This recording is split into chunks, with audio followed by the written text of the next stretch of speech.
And, well, first of all, this is the Dog Star Entertainment podcast YouTube channel. This is probably only our fourth time on here, so we new at this, trying to get it together. And so one of the first brothers I wanted to reach out to was my brother Mossy Bay. I brought him to Cleveland a couple times to do lectures. It was him and another brother. I can't think of his name right now. But so introduce yourself, brothers. And also got my co-hosts, Akeem Bradley and Dozier. Hey, how you doing? Dozier. Well, I'm Abdullah Mossy Bay, and I'm the author of several books. One, namely Moors and Masonry.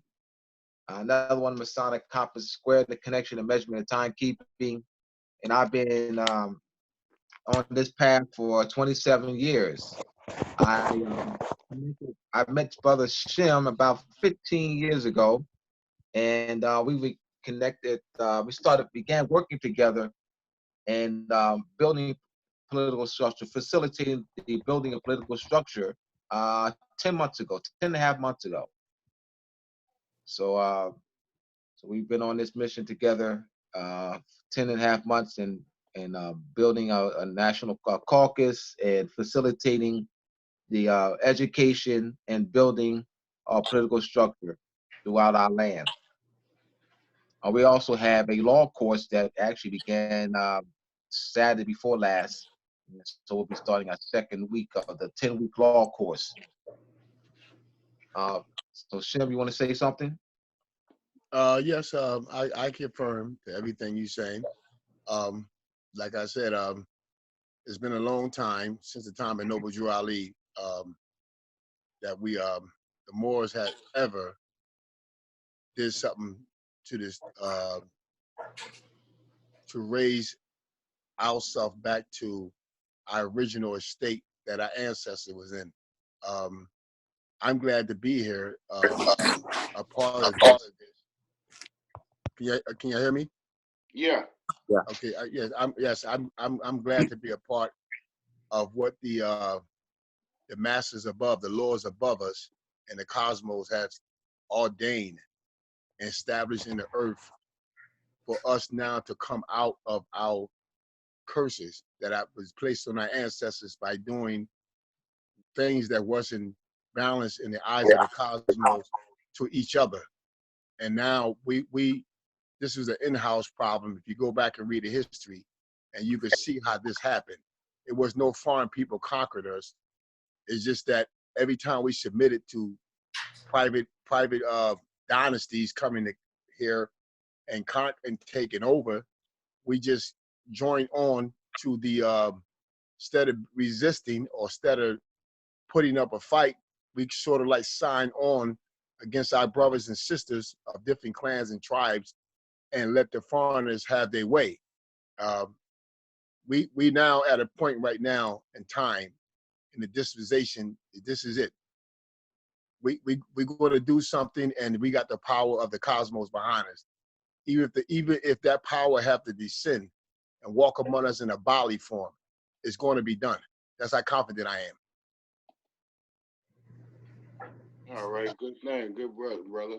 I know you mentioned the Moors a couple times while you were talking. What is a Moor? There's a lot of people out there that they're unfamiliar with the term.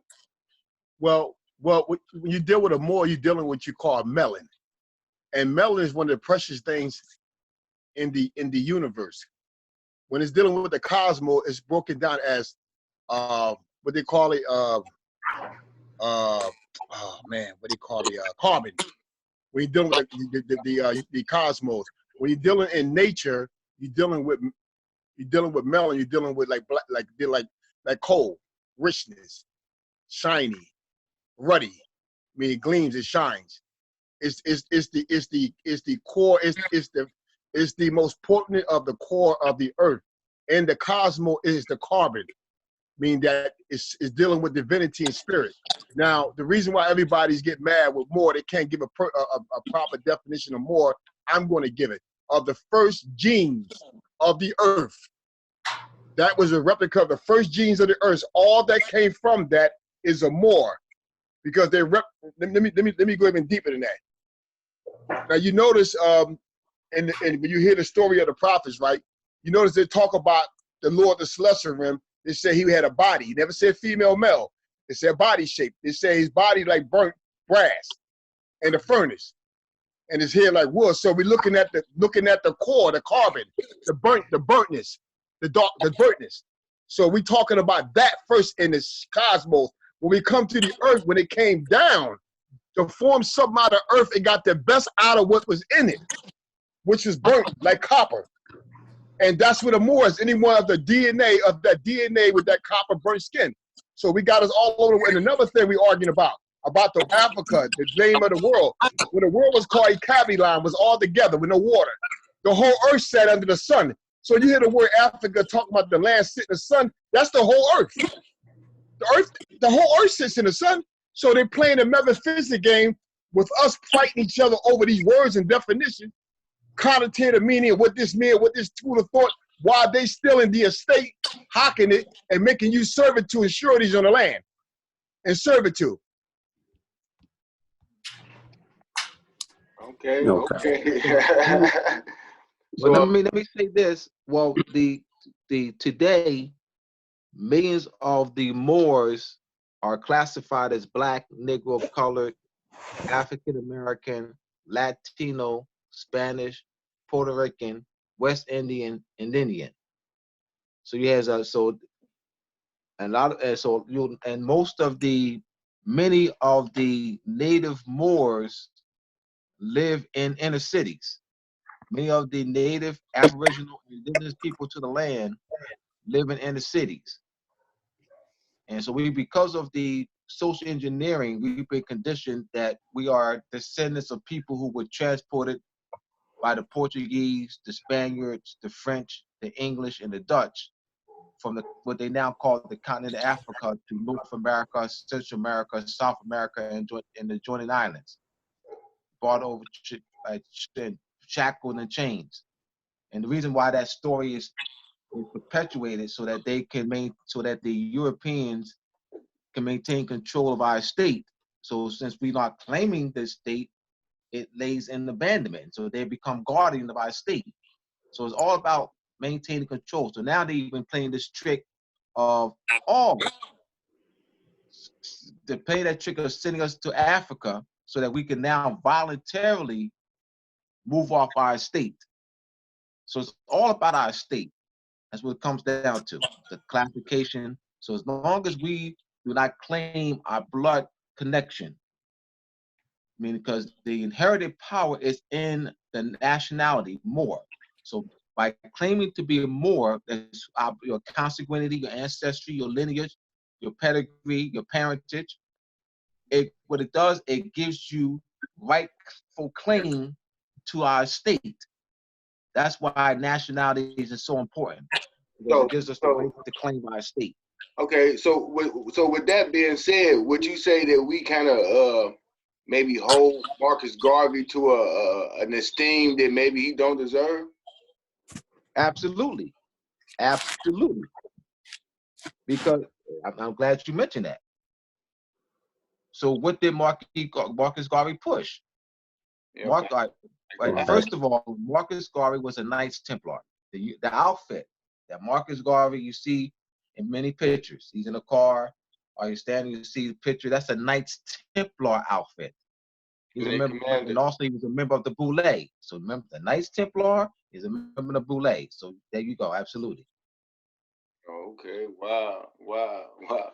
So I guess that kind of leads into the topic tonight. You guys want to discuss the importance of establishing political structures in our communities? Absolutely, absolutely. And I think that's a topic that's worth going into, actually, because of the circumstances that we're under right now. Right. See, the reason why we're pushing that topic is in order to enforce the treaties, the Treaty of Peace and Friendship between His Imperial Majesty and the United States, 1787, the Treaty of the Lenape Treaty, 1778, between the United States and the Delaware Moors, what they call Delaware Indians. And also to come under the Jay Treaty protection between United States and Great Britain, 1795. The GATT Treaty between the United States and Great Britain, 1814. The Day Treaty between the United States, the treaty between the Dey of Algiers and the United States, 1797. The treaty between the Bay of Tripoli, 1796, between the Bay of Tripoli and the United States, as well as a host of other treaties. In order to enforce those treaties, it must be done through government structure. The language in the treaties expressly mention that there must be government structure because it mentions government officials. So it can't be, those treaties cannot be enforced outside of government structure. What the Albions have done, the British subjects, is they have used United States court decisions and de facto opinions, court opinions, to color or modify the language in the treaties. By modifying or coloring, distorting the language in the various treaties, it absolves them of obligation.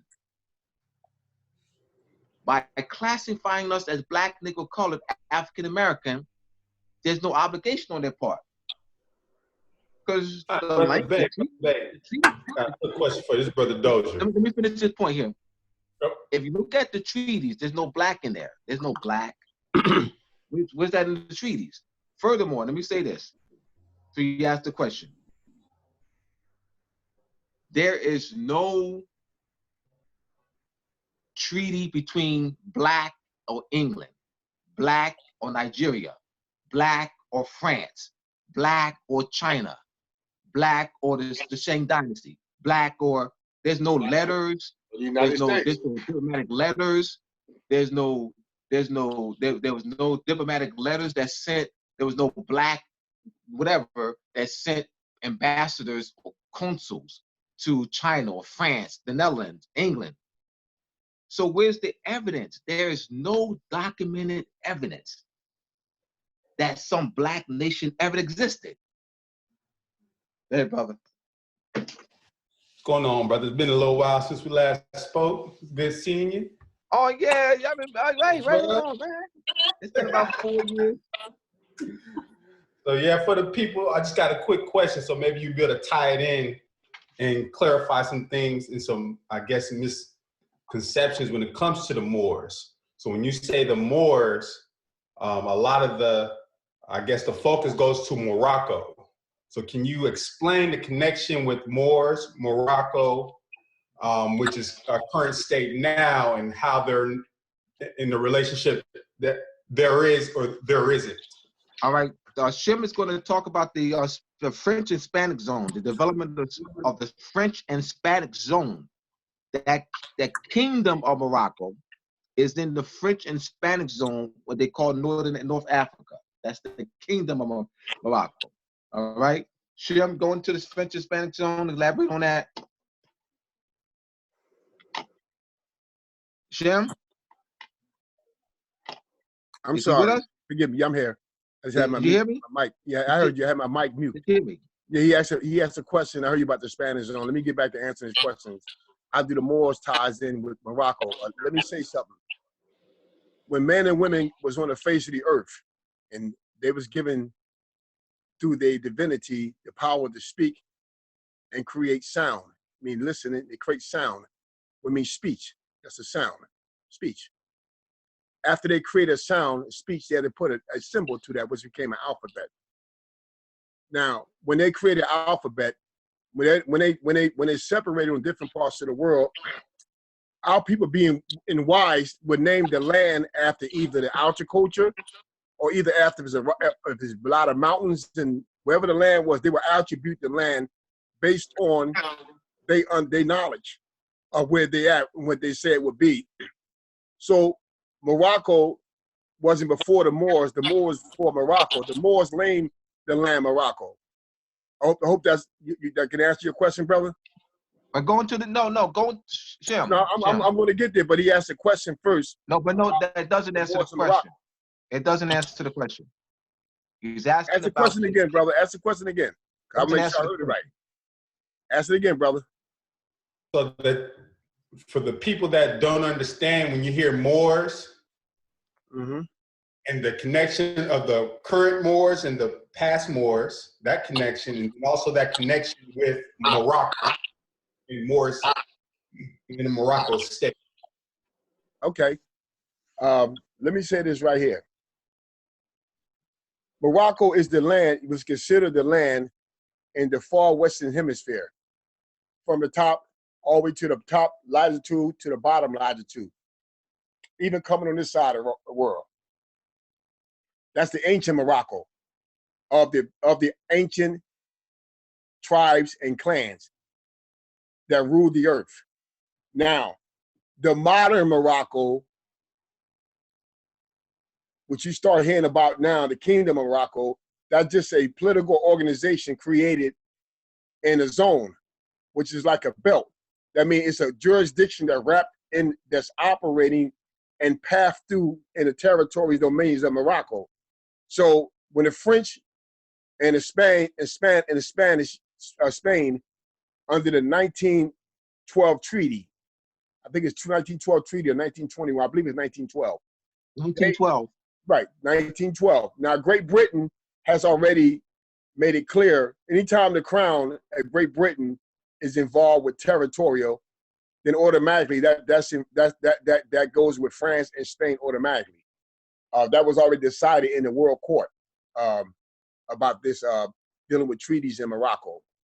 The French and Spain have had called the Spanish and French zones.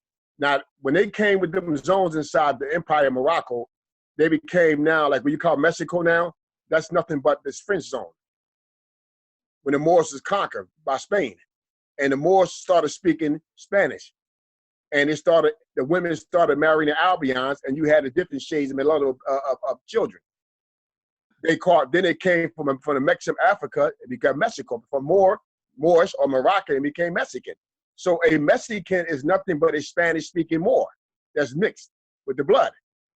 Now, when you go down to South America in the Empire of Morocco, you still got the Spanish, the French, and Spain got a zone there. That's why you got Argentina, Brazil. These are nothing but nations that haven't been existing in the world no more than about since the early 19th century after that treaty.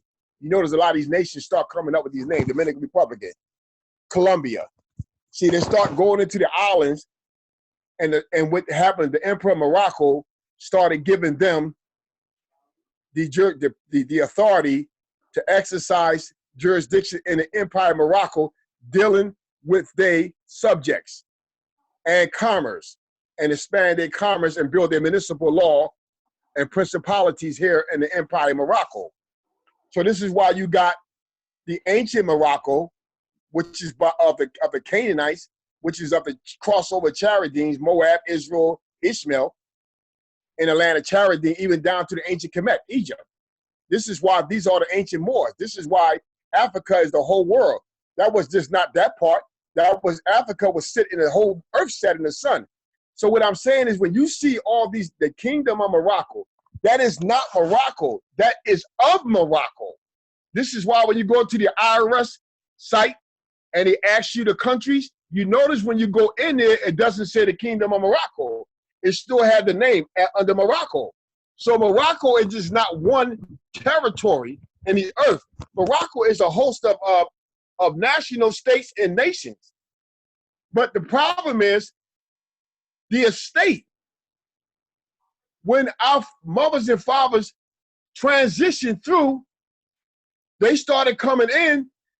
The Moors started doing what you call nationalized in the British Rim, taking on English names. Now, they didn't get away their blood pedigree. What happened is the Moors didn't start coming back for their estate. And what happened, the reason why they didn't come back for the estate, because they start the vicious colonizing then. Then they had to do what you call a fake history to cover it up and talk about the slave trade. That wasn't a slave trade. That was y'all coming in the Moors empire, these estates and nations, taking the Moors, making them in servitude. And the Moors are doing it to each other too. And that's why you got the de facto Morocco and you got the de jure Morocco. You got to know which one they're talking about. In the treaty, they're talking about the de jure Morocco. These other Moroccos you hear about, these fantasies and opinions and school of thoughts and theories, they don't go back to positive jurisprudence and positive law. They don't go back to jurisprudence and positive law in history. They don't measure up with that. So they don't never going to say Morocco. You never going to hear, no, everybody goes, when they get an office, prestige in a college, when they get to a certain level of dealing with government, hear me out good, judges, high-class judges, representatives, congressmen, parliaments, prime minister, presidents, councils, ambassadors, they are taught, do not use Morocco. If you use Morocco, it's somebody that is dealing with law, like Noble Drew always say, go to them that know law. Ask them in an intelligent way, and they will give you an answer. The Moors that claim to be Moors are not going to the people that know law. That's why they tell them any kind of story. When you go to, if you got an ambassador representing a treaty nation, what you think will happen when you got an ambassador from Morocco that got everything in place, got all his I's and got all his T's, and talking the language in law, speaking to somebody that got law, you're going to get an intelligent answer. You'll get intelligent communication, and you'll get relationship. The problem is, the Moors don't know how to do that. They keep resorting back to the Sultans. The Sultans is not Morocco. The Sultans claim to be the blood lineage of the Prophet Muhammad. They beat the Romans out here in Morocco. Peru. They beat the Moors out. They beat the Romans and they conquered the Moors. Now, let me explain what I mean. You had Moors conquering Moors before the Albans even did this. Moors was conquering Moors, selling Moors into servitude, and the Moors were selling the Albans out of Europe off of ships into North Mexico, Africa, down in Africa there. They just not teaching it in their colleges. They're not my fathers and mothers, foremothers and forefathers, so they don't supposed to be teaching me anyway. So if they teach you anything, it's to teach them to build up their culture, their prosperity, the state and history of the earth that don't exist. They'll make one up and brainwash you to psychological coercion, social engineer. And that's true. When you go back and look, see, that's not true. Then they turn around and grab your history in private societies and temples. They be activating that, operating on that. You understand what I'm saying, brother? That's the answer. I can't hear you. That's the answer. I can't hear you, brother. I had you. Go ahead. Oh yeah, I understand what you're saying. Hey, so from what you just said explains why. Anybody? I can't tell the bro. I couldn't hear him. If you want to mute your mic, I can hear you. If I got any feedback, y'all want to say anything. I don't want to just take up the whole conversation. Yeah. I want to try to be able, if you have anything to say, you can say something. Can you hear me? But I'm telling you, can you hear me? They're not going to teach that. Can't hear you. Listen to me.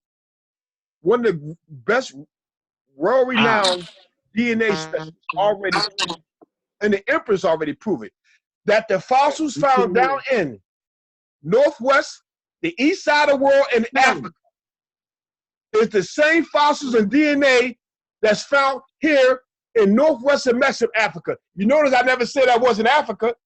I said it's Africa because all the earth sit in the sun.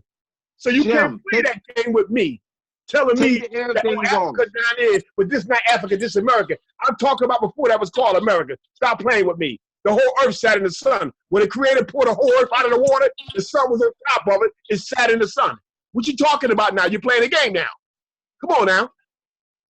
Take your earpiece You're off. trying to keep us confused, running around here, arguing about connotative language that's not real, that's a fraud, that teach you how to write, think, and give away all your prosperity and your ancestors' estate inheritance. Tell her take his earpieces, take the headphones off. Can you hear me? Can y'all hear me? You can't hear. Can you hear me? Talk. Yeah. I'm gonna hear something. Nobles, talk to me. Y'all can hear me? I can hear you. All right. I can't hear nobody. Everybody on mute. Nah. Phone's off. No, everybody I off. can hear you. Can you hear me? I can You hear know you. what you're gonna say, Abdul? I heard Abdul. you. Can you hear? Can you hear Abdul? I can hear you. Oh, okay. So what the brother was saying earlier just bring me back to the fact, is that why the British family, was it Prince Harry or somebody, married the Marcos? I'm sorry, my plug. I'm sorry, I pulled my plug out. My plug wasn't all the way in. My bad. When I was talking, I messed with hit my cord and knocked my thing halfway out. Oh, okay, okay. Hey, listen, I'm for real, man. Listen, man, what they are doing is they are taking and lying and saying that they this. Can you hear? Yeah, I can hear. Absolutely, I can hear you. All right, good. All right. They are lying, saying that they this, and then they would turn around and lift somebody up and make them speak against what our ancestors established for us, so the curse can come on us. Then they turn around and go back secretly and say, "Oh," and doing the worship. I'm gonna show you the Instagram I'm talking about. You want to see it more? I'm gonna show you more. The Madonna with the black child. What is that? The Jesus with Mary. What is that? That's a Moor. You ask to see a Moor, you got one. The Catholic Church knew what a Moor is. They got it. They know what a Moor is. Our ancient ancestors knew what a Moor is. When they went to war, when the Moors went to war, the Spanish-speaking Moors went to war against the Spaniards. When they went to war, you asked Minister Abdul, what was their flag? It was a melanated woman, a Moor, with a crown on her head. Ask nobles. They took a woman with melon and put a crown on her head and went to war to fight the Spaniards in the name of that flag. Now, what that tell you right there? They still knew some of their history. Even though they wasn't speaking Chaldean or Arabic or the ancient languages, but they knew enough to know their history.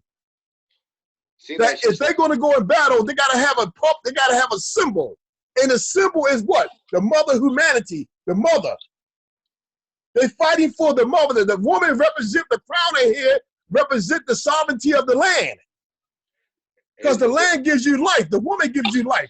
So is that why we're dealing with a coronavirus? Brother, let me tell you something, brother. Let me tell you something. You know what I told the brother? He kept on talking. Let me tell you what he did. Let me tell you what I just got finished telling the man. I said, once you go open your second floor window, this fall out. You come out better. Leaving that lie. Listen, man, they're going to they're going to restructure now. This is real serious. They already been using our symbol on the eagle with the arrows and the shield. That's the Iroquois Moors flag. That's their symbol. Then they're using the pyramids, the ancient symbol of Morocco, the empire. So what they're doing is because the state has not been claimed by the heirs of the caliphs, the sharifs, the days, the beys, the Moorish estates, the Moorish leaders, and because the Sultan was a foreign leader, he was a Moor, but he was a foreign Moor from the other side of the war that conquered the Moors here. Now, let's see what I mean. When the Sultan's power dissolved, means there's no more Sultan power. That power is reserved only to the Moorish pedigree, no one else. There's no more sultans. So we got to create a sultan. Know what that is? An international constitution that operates with all our thoughts, judgments, liens against who? Against any public official representing any structure we create for him to operate on our behalf to preserve our right. We write against him liens and judgments. Okay, let me hold on. Let me ask you this. Who are we writing these liens and judgments to? It seems like, okay, you have to, even if you're right, you gotta have some kind of physical defense or to the aggression that you're going to receive, because no one's just going to give something up because you're right or you got the paperwork. Now they're gonna say, okay, now let's fight. Now watch this. I'm gonna explain to you what I mean. You didn't understand what I mean. When I said, see, when we come together, we got to start among ourselves. The inherent power of self-autonomy, self-determination is in us. It can't be given to us for no foreign leader. We the blood pedigree. The only thing about it, you have to claim it. Let me explain what I mean. It don't take you long if somebody send you a piece of mail, call you on the phone, and tell you had a rich uncle that has $6 billion and he only got 6 people living, and you one of them people. How long it take for you to get down there and try to claim that money?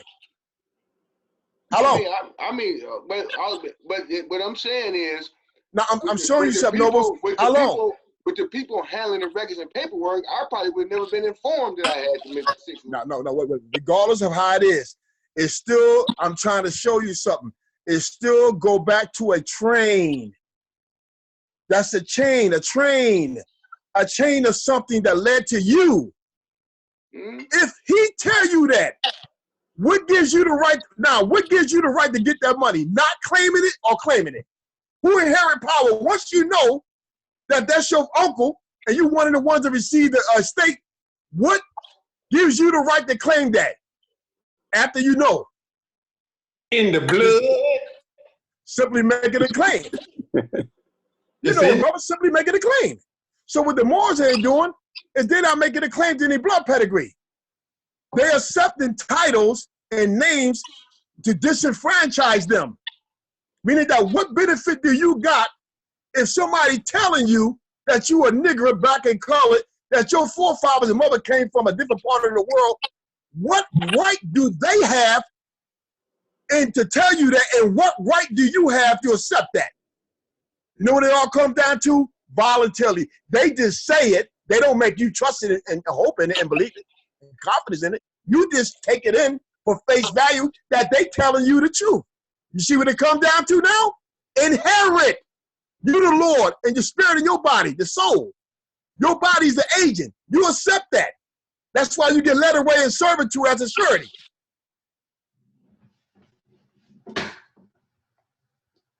That's how they get us. This by you accepting something.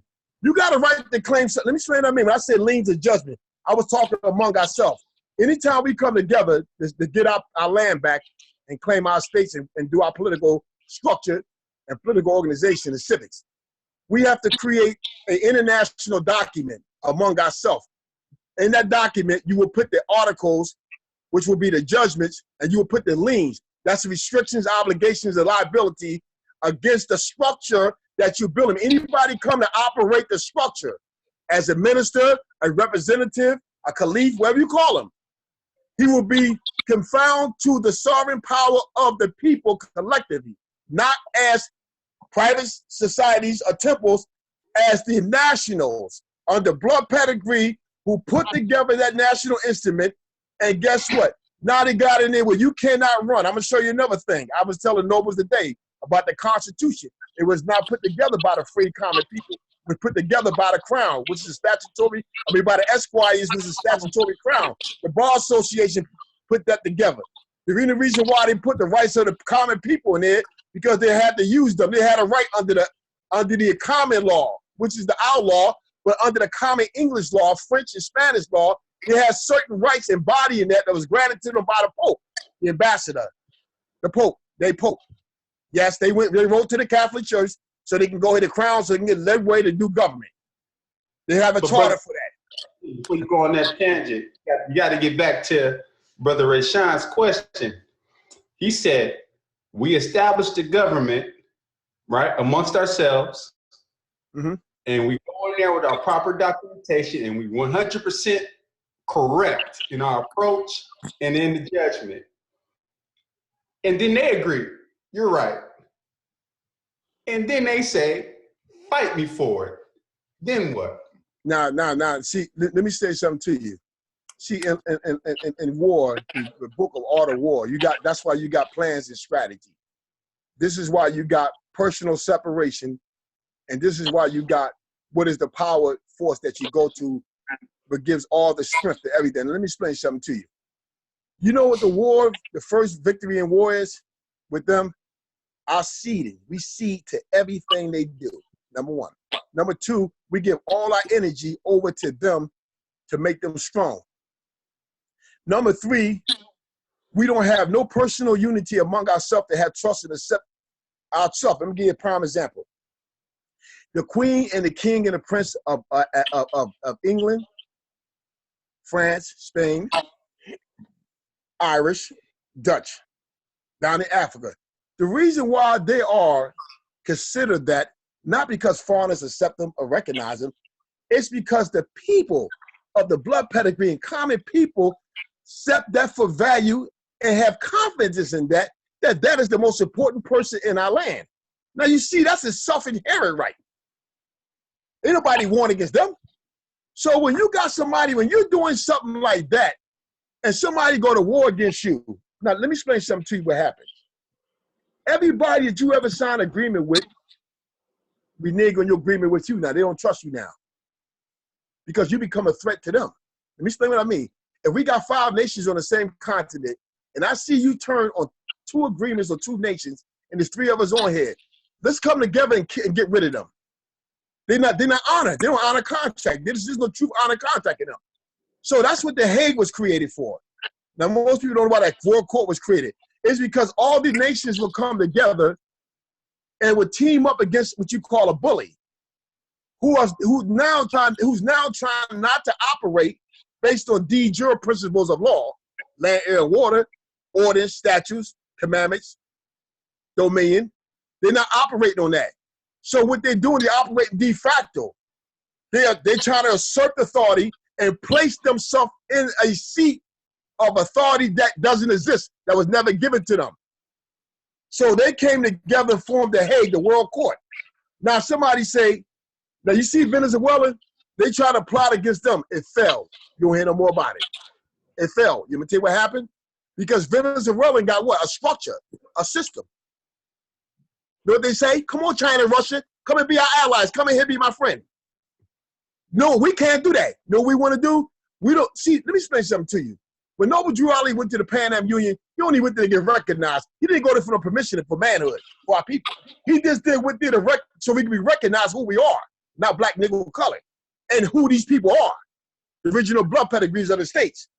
Now, he gave them a proclamation, so now they know. He told them, he spoke it to them, and now they know. He gave them a proclamation, now they know. Then he came back and said, I got the bill of structure now. So that's what's supposed to be done. The problem is they got us so much in fear that the people don't even want to go that far to do that because they're in submission. They're scared something going to happen to them. And I'm going to tell you, you look at any government now operating, at least I got to give them props because the people are at least holding on to the ancient principles of the land. You know, they got a right to fish their land, their water, their crops, their livestock, their vegetables, their metal, their oil, their gas. They got a right to that. They take care of themselves. They invest it. They back their money system, their commerce. They bought it right to their own platform.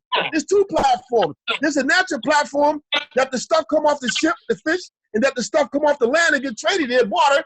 It get put on foreign ships and it travel back for a value. Now, there's you call a platform trading without the real substance. Is trade on paper, profitation. So that gets traded. So there's 2 platforms. So what we need to do is get there. Just get there and know who we are and say, hey, this is who we are. We got our flag, we got our national constitution, we're a host of our MOORS state. Now, when you do that, all the other nations now that don't have a treaty with you can enter treaty with you. And what do you treaty nations do as alliance? They support one another in safeguard, protection, and in commerce. We, on the other hand, don't know how to do this.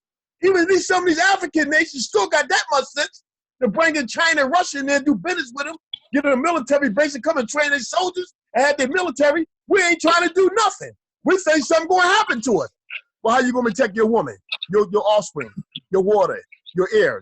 How you going to protect your land? How you going to feed your people for the crops, the livestock, the birds, the fish, the water, what you need for life, minerals, copper, iron.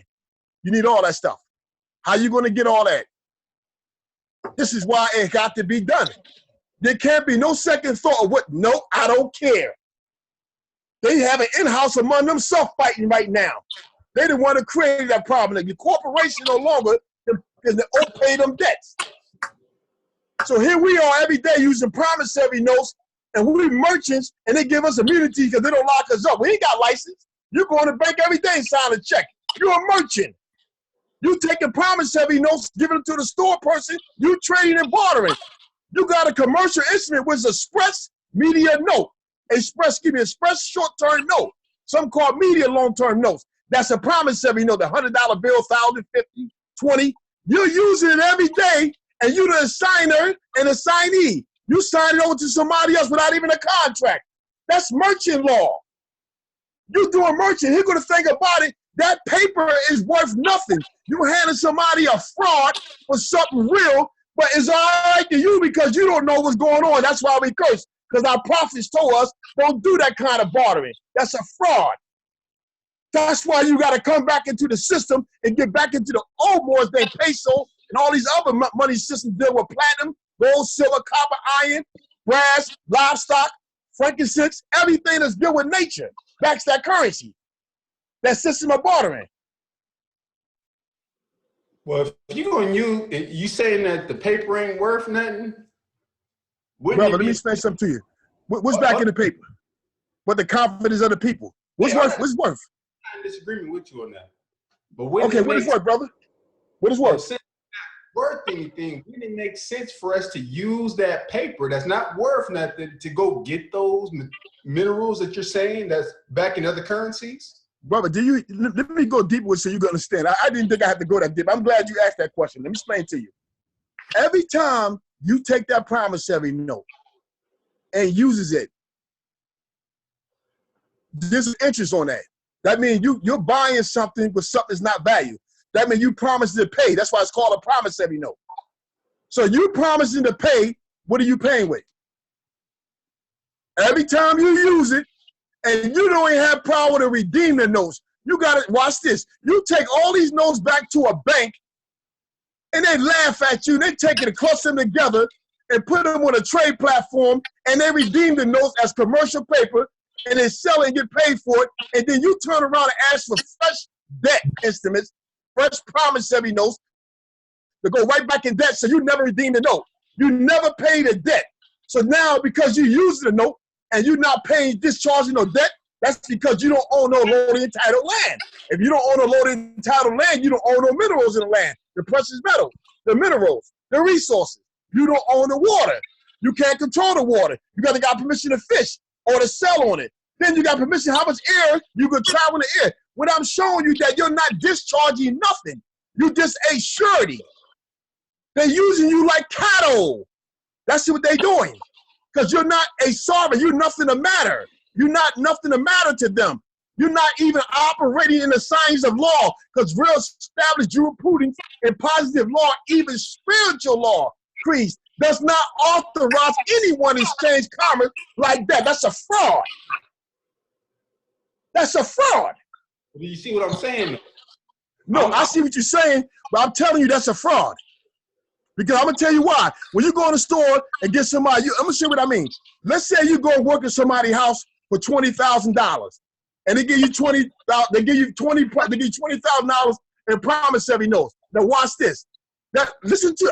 Let's stick with the language, man. Let's stick with the verbiage. What is that he giving you? What do it say? What does that piece of paper say? What did he give you? What do it say? Let me grab it. What do it say? Let me tell you 1 second. And why he's going to grab his promissory note. There you go, brother. with everything that has been said thus far, and it's been a lot. It's been a lot. I've been trying to take it all in. Would it be fair to say that one of the first things that we must do as a melanated people is to learn the language? Yes. That a lot of these treaties has been rewritten into or written into, whichever would be the correct way of saying it, to bamboozle us, to trick us into giving up or relinquishing our rights or what is or has been always rightfully ours. Once we learn that language in the way that they have written it, and then we also study the, correct me, I always pronounce the word wrong, I think, etymology or etymology of the word. Etymology, yes. Etymology of the words that they use to write, to create these treaties to bamboozle us. Once we learn that, would it be fair to say that that would be, if not the first step, one of the first steps to Well, the get first step is on the right path. the first step is, let me correct you on one thing. This is why they don't teach you about the treaties, because the treaties give you the power. I want you, anytime you see they hide this in school and they don't teach this in the public colleges, that means that's the power. That is the thing that can free you. Now, the next step is we got to direct your mind so you don't look to that direction.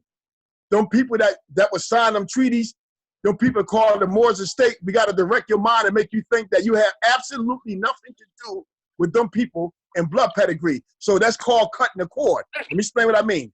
Let's say your wife is pregnant with triplets inside of you. They don't never want the child to get pushed forth to start maturing, so they cut the child right from the belly, the womb. This is what they're doing to us. They cut you right from the core before you get mature into the signs of culture, piety, and deity. They are coming now, pre-castrating you while you are a child, while you are an infant, so you'll remain an infant. You remain a ward, depending on the state. A vagabond. I need some rights. I need some money. I need to work. Then you'll turn around and be what you call the next thing is a minor. No factor. Don't mean nothing. Not unimportant. Not important. Go ahead, brother.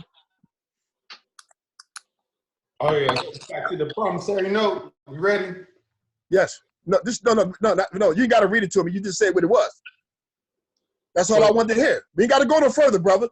See, one thing I learned about language, when you know something is what it is, don't push after that. Deal with it right now what it is. What is that you got in your hand? What is it? Note. I can't hear you, brother. A note. No. Say it right, brother. It's a note. What? A note. When you write somebody,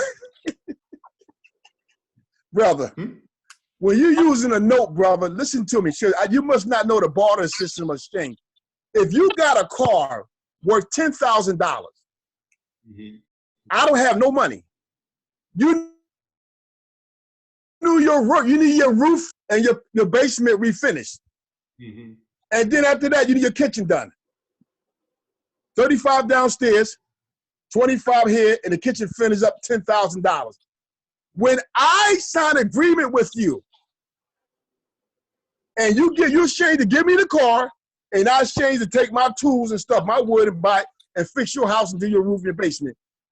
That is the barter system. If you got a car and I've got a grocery store and I get stuff into wholesale, and you see, you know what, Dad, you got a lot of water, you got this, I got to warehouse to put this stuff, I need this. We start doing bartering. You know what that's called? That's called real substance. Meaning that it's for necessity. You use it in life. When you take a piece of paper and say it's worth value and there's nothing back in it, to me, it doesn't say it's backed by gold and silver. It just says, in God we trust. Now when it says God we trust, it said this note. So that means that note means that there's it's something that you're using. You need something, so you're exchanging that and you promising to pay it back. But you never did. So when that happens, the guardian, because you don't have any status, the guardian, the trustee, which is the United States, the trustee steps in and says the beneficiary, which is an infant, a ward, or a minor, can't do anything, and we taking care of this ward minor, and now the debt got so high, they step in now and do what you call reorganize, chapter 13, they call it, or they do chapter 7, discharge the debt, or they do chapter 11, liquidation. Now, let me explain something to you. When you're using them, and they get so big that they become unredeemable, because I told you what they call express or either immediate short-term notes, meaning that they switch around so much. That's why when you give them back to the bank, they never give you back that kind of money back. They give you brand new notes back, brand new obligations, restrictions, debt, liability. All over again. It piles all the way up.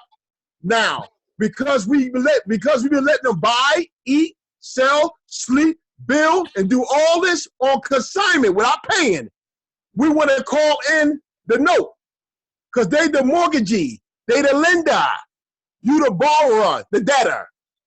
Now the debtor, we want to do liquidation now. So you can't pay them because you don't have a status over the land or nothing.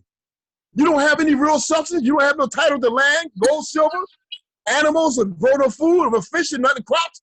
So what they do is liquidation. They come in now and say, hey, we got to put you in jail. We got to cash you out, do insurance policy, get rid of you to pay this debt. They got to come in and restructure your communities and take away your basis law zoo rights you got and put you, now you start recognizing you in the zoo now because you don't have any rights. You never paid. Now they're going to make you pay. They're in liquidation now. They come in for your body because that's a surety. You offer yourself up and agree to be using that promissory note by express and adhesive contract by performance. Let's call it a performance contract. You agree by using that, not giving nothing of real substance, that now the government can compel you to pay that back. You can't, so they come and liquidate now. They come and take the little rights you got, and they tell you this and that. Now you ain't got nothing. Then if you can't do that, they put you in servitude, lock you up, make laws to lock you up. That's why they make the laws and stuff as enforcement officers. They force the military law to put you in jail, or you go in a hospital, they got to give you medication to make you pay. This is the way they make you pay back. Taking bad medication, wrong, bad food, because they don't want you around longer. Keep using the promissory note and keep using it and not being able to discharge the debt. So they got to get something back at you, so they make you work on a modern colonization, what they call work structures and systems. And now you see what's going on now? You see why you got to separate, personally separate, and you got to plan your strategy? Let me chime in and ask a quick question. If, for example, Brother Dozier went into debt because he didn't have anything of value to pay to pay back or pay down his debt, if he owned, I don't know, 1 or 2 homes and some land, and they come in and bring him to court and say, hey, you don't have anything of value to pay this debt back, so now we're gonna take you and put you in jail, like we just got through explaining, if I'm following you correctly. But if he did have land, a few pieces of property, however big it may be, one acre or 100 acres, 700 acres, whatever it may be, several of them, and several homes and a business, my question is, would they come in and take that or go for that before they go for him itself? Yeah, absolutely, because you know why? You don't own that. By the way, you don't never own nothing. What it is, you just have an interest in it. You just have a secure interest in it. That's all it's called. You have an interest in it because they allow you to become the grantor and the grantee. See, you're not a settler or a truster or exchanger. You're not a signee. You're not a vendee or vendor. That's why I don't use these terms. You're not a beller or belly. They don't use these terms because these terms are used for people that's operating owning real estates.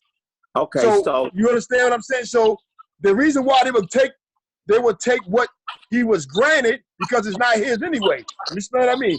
They could never take a Moors estate with a loading title, a treaty, a deed by treaty, even if he contracted that, because we read the 1856 treaty, it made it clear that you cannot take a Moors estate or based on a promissory note or pledged land. That's also in the British dominion. If a Moors residing and doing business with property, you cannot take his property for any debt, taxes. Listen, the Moors was not stupid when they did contract. Read that treaty. Send them to Abdul, 1856. It's the only treaty that I read that got almost 40-some pages that tell it all out. Okay, I think I have 2 quick questions for you. Oh man, I forgot one of my questions. You be going, I'll be trying. All right, so okay, I got it. You said he never owned the properties at all from the beginning, from the get-go. He's not the rightful owner of it. So with that being send him the case, Abdul. Send him the case, Abdul. They can read it for himself.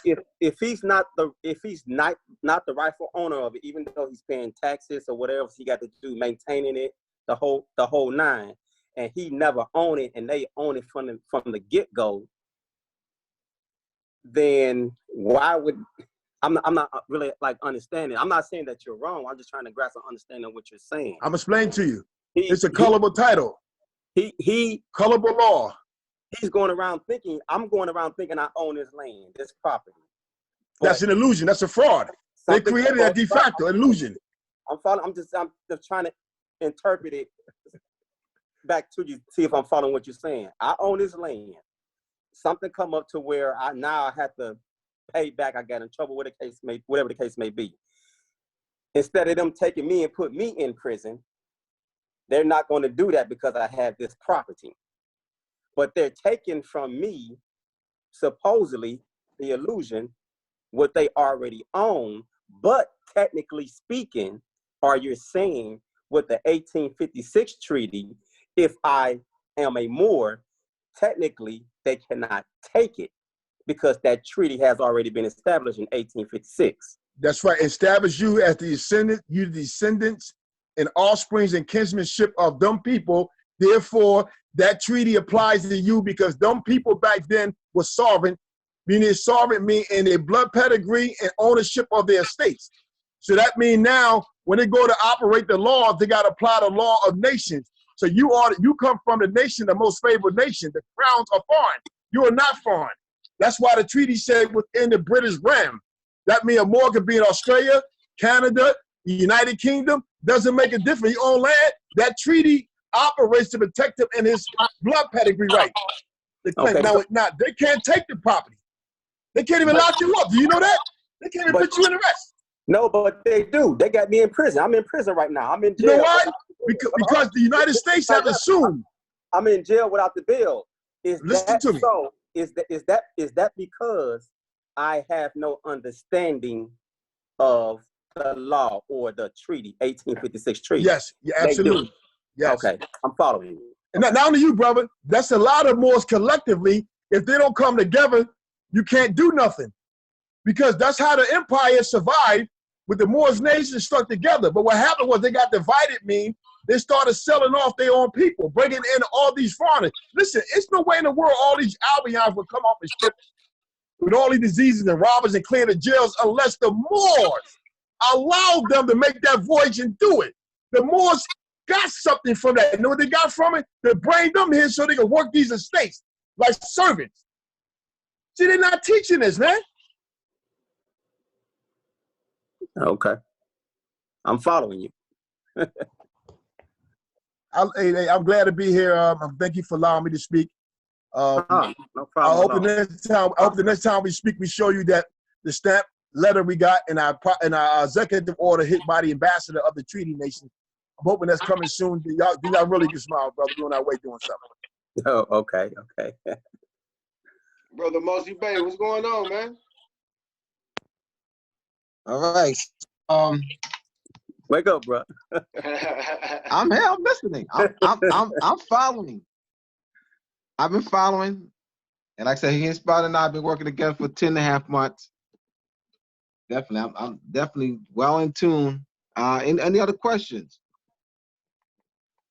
As far as like this coronavirus, this thing with the government shutting down.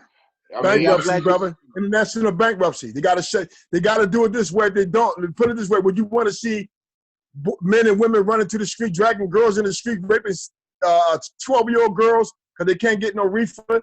They can't get no bear, and they can't do what they want. This is what happened. I'm telling you, listen to me. They thought this through. The virus is only a security check. The brain to keep the people spread apart and separated from each other, and not trying to depend on themselves and get anguish, depend on the government. So if they wouldn't have it and just say, you know what, just shut everything down. What do you think would happen? If you see what happened down Katrina with that flood, you better get your rifle in your hand, your gun, your 12 or 9 shooter, because rest assured, when these guys get up in heat and want food and stuff, if they can't get no food, no bed, no drugs, they want a one mind. Anything goes. So we've been doing this among ourselves because a lot of our brothers sick. They're mental. They have a mental problem. So you got to look at this corona. It's an operation. They liquidating, but at the same time they got the plan. How they going to do it? Don't need nobody in the street with guns and stuff, fighting on the street, shooting and stuff. The police ain't say. The police don't say. They can't use the police. So they got to have it where as though they get the police, which is their military. They already got the military here. The law enforcement officers and the sheriff. They automatically become part of the District of Columbia because they use the money. They got their pensions. They got their 401ks. They're going to fall and they drag their mother to the house. Sonny jokers so weak, they drag their own mother to the house. Watch their mother get dragged out.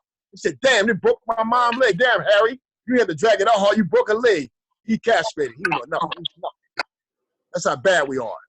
That's how bad a lot of our people are, man. Damn, you pulled my mom in the house and broke her leg. Damn, you could have been a little more gentle to that. Mom, calm down. This is how it is. You see how castrated it is? They don't castrate the men. They can't feel no affection for a woman. That means you can't feel affections of your foremothers and forefathers, how they dealt with the land and left for you your inheritance. You ain't got no conscience of that. They castrated you. You ain't good for nothing. That's why they do you like that, and then turn around and tired of using you. They're going to tell you to kill yourself, or you wind up in a hostage house, they killing you. See, that's your reward for doing this stuff. Mm. So, okay, let me ask you this. What's your perspective on Trump? I mean, because it seemed like we all know that all Albion. Hold on, I can't hear you. Hold on, my thing came out. There was some Go ahead, Nobles. Yeah, Hold on for a minute. Hold on. What'd you say? Okay, like, what's your perspective on Donald Trump? Like, what was he inserted into this program for? Like, what's his? I mean, because some things he say, the way he said is crazy, but some stuff he say, I can't argue with. Well, Donald Trump come from a royal family. Don't get it messed up. He ain't going to become president unless he part of that tree, of that society. So he can say and do things. The only thing about it, when it become a problem in the temple and on the societies, they handle that without letting the public know that. See, they handle their business without the public knowing that. They handle it in-house. Can you hear me? Yeah, I can hear you. Can you hear me? So you see how they do? They handle things in-house, but at the same time, they try to air our laundry out in the street in the public to make us look bad before the world. So what are you our two guests? This question direct. How much time do you got? Let me use the bathroom, Nobles. Give me a minute. Okay. Yeah, we probably gonna go for about probably another 15 minutes.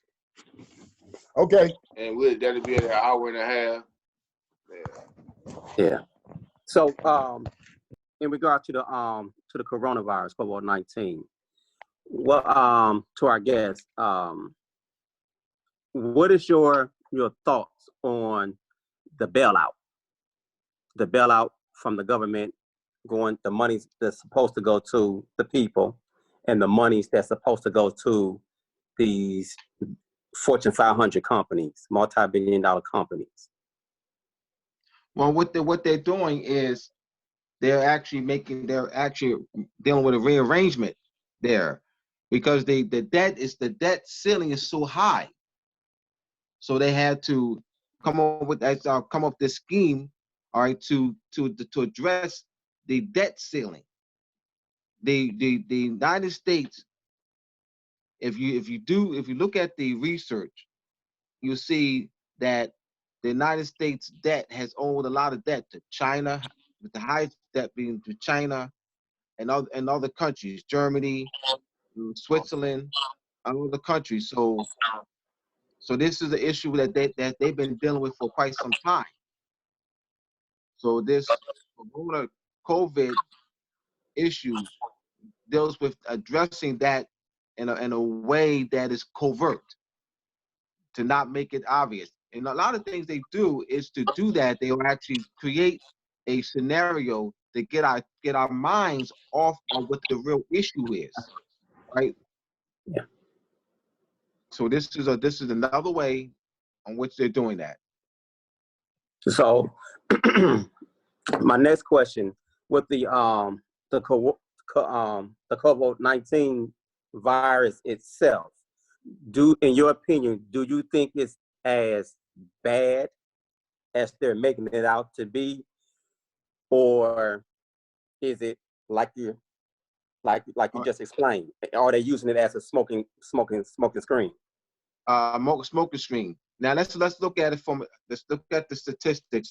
Dealing with influenza, you have 100,000 people that die from influenza every year. This is something that's been, for the past 10 years, 100,000 people have died from influenza. Okay. So they're making this issue of this COVID. I mean, how many people have died from the COVID so far? I mean, and people have died every year from no big deal has not been made for influenza over the past 10 years. Why not? Why not? 100,000 people die every year. So it's something to think about. I'm gonna take a stab at your question. Could the answer be the why not? Could it be because the ceiling debt hadn't reached the height that it is now, so it wasn't important at that particular time last year or the year before that or previous years to come in with this to cause hysteria, so to distract us from what they are absolutely ready. Yes. Okay. Yes, that's absolutely that's a good point. Okay. The coronavirus, according to top biologists, is impossible. The coronavirus is just a mind. I consider it as a mind putting out something in the air, like thoughts for you to hear. You know, hearing things also can give you an infection, can give you what you call a disease.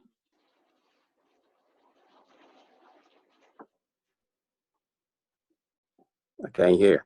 He muted himself. Yeah. Shem. You muted yourself. Ah. Can y'all hear me? Yeah, you're good now. You muted yourself. Yeah, you had muted Nah, yourself. we couldn't. Can you hear me? You muted yourself. Yeah, we can hear you now. Can you hear me? Start again. I'll take it out. Can y'all hear me? Yeah. Okay, y'all can hear me? Yes. Okay, Yes. see, mosquito bites is the #1 killer in the whole country. Around the world, mosquito bites. Now, why ain't they ringing the flag and saying quarantine to kill these mosquitoes? 30,000 people die from the flu each year. Why is that not an epidemic? More than that, 100,000. Right. So here go the thing about it. So first of all, viruses are created in your body to protect you. So what they trying to do is they got a thing called the 5 jigs, the 7 jigs, the 8 jig. Now what that does is, like, you go to radiation and get an X-ray and they put that pad to protect your chest. Well, you're not protected now because the 5 or 6, 7 jig is doing what? Sending forth radiation. Now what the radiation do is destroy the good bacteria in your body. Now, when you get all that happening, what you eating and drinking, and you got that happening, now when they diagnose you with a control, what do they call it? Oh, yeah, I've been hearing that so much. When they diagnose you with this new so-called virus, let me say coronavirus. When they inject you with this new so-called, you know what they're giving you? They're giving you the last, 19. They're giving you the vaccine to activate a disease in your body, whereas though you can't form no viruses in your body to defend it, because the bacteria that use to fight off diseases and create everything has been killed by the 5 jigs. So what happening is now, in order, they have to say that because they scare you, and when they scare you, they can take control. Now I'm gonna tell you what just happened. They just crashed the stock exchange right before the people facing it lying to them. Oh, the stock went down 20% today, lowest it's ever been. That's a crash. But see how the reporters talking so smooth, they don't stole. Now they stealing people 401ks. Let's say you had the 401k, 250,000. You come back and say you only got 2,000 or 1,100. They stole your money. They stealing the pensions. Matter of fact, my brother delivered down at Rittenhouse where all the billionaires and stuff is at. They had a man commit suicide. A big trader, he committed suicide. That man lost everything. So you see what happening? People losing stuff. The media just not telling you what's going on financially. They just scare you to death with a mental virus, what is a mental disease. Oh, they're going to kill you. They're doing this. Oh, the British are coming. Oh, the soldiers are coming to come out of the corner. And you scared to death. You got a mental virus. You got a mental virus. With that being said, do you think that this pandemic, coronavirus can last, as some reports have said, at least up until yesterday, maybe another 4, 5, 6 months. And I'm gonna wrap around to where I'm getting to. My question: do you think it could last another 4, 5, 6 months? Considering what you just said, as far as the money is involved and the stock market, the whole nine. When I come home today from work, I have a habit to do my current events since high school. Mr. Richburg, watch the news. And I'm watching the news, and all I see is Donald Trump, Donald Trump. I start from 6 o'clock news, 6:30 news, 7 o'clock news. All I see is Donald Trump, breaking news. And to sum up in a nutshell, what he was talking about was about the stimulus package and how they're going to try to enact it, to print the checks as soon as possible. Not so much for the people, the public, but primarily for the large businesses, the multi-billion companies, the Fortune 500 companies. And they're trying to end, what I got out of it when listening, using my third ear, they're trying to cut this virus short. If it go any longer, then the stock market, all those heads, whoever you want to call them, whatever they be titled, is going to take so much money out of my 401k to where I'll be lucky to have $1, if $1 at all, times the number of people that they're doing this to, based upon what you just explained. So if they That's called a deficit. The deficit got too high. Won't nobody have no money, and it'll be beyond the worst stock market fall in United States history. So what I got out of it was they got to cut it short and cut it short right now because they're taking too much money at one time. You woke up. You woke up. Know what it is? You know what the coronavirus? You know what it is? It means the deficit got so high that they came up with a private strategy, a private plan, a private strategy. And with that is nothing but one thing, a story, a hypothecated story to put the people in fear. So when we do this to them and downsize government to take the save costs and balance and take away the high deficit, when we do it, they wouldn't cry because they said we saved their life. We had an epidemic. So they created an illusion. That's called an illusion they created. And make you believe that there's something going on when it's not. They can do this to these people because they're the social engineer. They can get away with it. You just said it. You know what that cutting the coronavirus is? Cutting the deficit down, shrinking the government size, controlling the money, and then turn around bailing out all the people who's in control now that can keep the people subjective. That's all it's all about. The commerce, economics. But they don't need a bailout. You're talking about Boeing, like Trump mentioned today. You know, Boeing is going to need a bailout because of the things that they have been dealing with since last year. Now, correct me if I'm wrong. But the things that Boeing has been dealing with since last year is when they new jets started falling out the sky. What the hell that got to do with the COVID-19? The United States government. Why do a multi-billion-dollar company need a bailout anyway, whether it involves this time period with the COVID-19 or not? Why do the airline industry which is a multi-billion-dollar industry, need a bailout? How in the hell can you be a multi-billion-dollar company and you need a bailout? You know who need a bailout first? The parent corporation, United States, corporate United States. Because all the other organizations are licensed in the United States. United States have a bank. They're a bank. So they're a corporation. So the stimulus package coming from the IMF, the private bankers. So the private bankers is giving United States this much money. United States going to take the $100 billion and place it into their treasury account and their bank, and they're going to profligate it into trillions. Listen to what I'm saying, brother. United States is going to profligate that. Then they're going to turn around, issue treasury what? Notes. So United States is going to get it first. They're going to be the first corporation because they're the parent.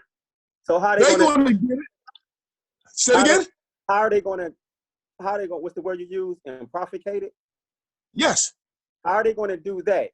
Are you now saying, now I'm going to teach you something. Are you saying are you saying, my question is, are you saying when you use that term, are you saying they're going to take this bailout money and buy back their own stocks?